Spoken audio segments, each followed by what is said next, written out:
and others in black consciousness speak. The trial sequence in Cry Freedom was more than just a bit in a movie. It was an opportunity for Denzel Washington to apply some of the research that he'd done to the personal character and charisma of Steve Biko. We refer to people like Mandela, Sobukwe, people like Govan and Mbeki. And is it not true that the common factor with these people is that they have advocated violence against the South African government? The common factor with these people is that they have selflessly pushed forward the struggle of the black man. What did you learn about Steve Biko that maybe wasn't included in the dialogue, that wasn't included in the action, but was part of your characterization that as we watch the film, we sort of say, yeah, I see that underlying tone or quality? Good question. I mean, because I tried to bring as many of those aspects to it as I could. If there was one thing, like I remember a guy told me a story about there were two groups when Steve was in college. There were two different organizations who were trying to get together on a way to present their argument to the college about their being treated unfair by the government. And they were having this big argument going back and forth, and Steve was the type of guy who would sit in the back of the room and just listen. Just listen. He's not a, a podium type guy, He would sit in the back and just listen. And then finally they said, well, look, Steve, why don't you give us something? And such an intelligent man, had such a knowledge of history. In that particular argument, he started his argument by going back in time and talking about whatever the points he made to then bring out why these two groups should be together. And the guy who told me the story, who was one of the arguing groups, he said, by the time he finished, he said, we forgot what it was we were even arguing about. We were just sitting there listening to him.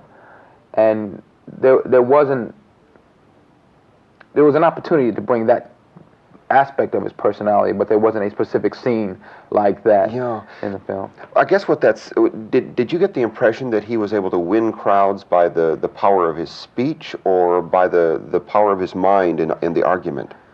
Yeah, I think it's more the power of his mind and the honesty of his argument. So, your answer to this so-called naked terrorism is to provoke violence in the black community. No, our movement seeks to avoid violence. But your own words call for direct confrontation. That's right. We demand confrontation. Isn't that a demand for violence? Well, you and I are now in confrontation, but I see no violence.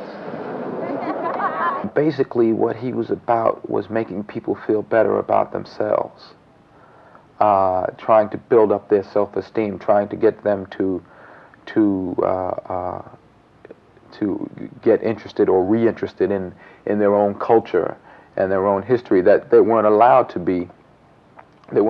find out a lot about because of the way the system is in South Africa. His single-minded purpose, I think, is what made him so great. He wasn't concerned about what people thought about him. He was concerned about what people thought about themselves.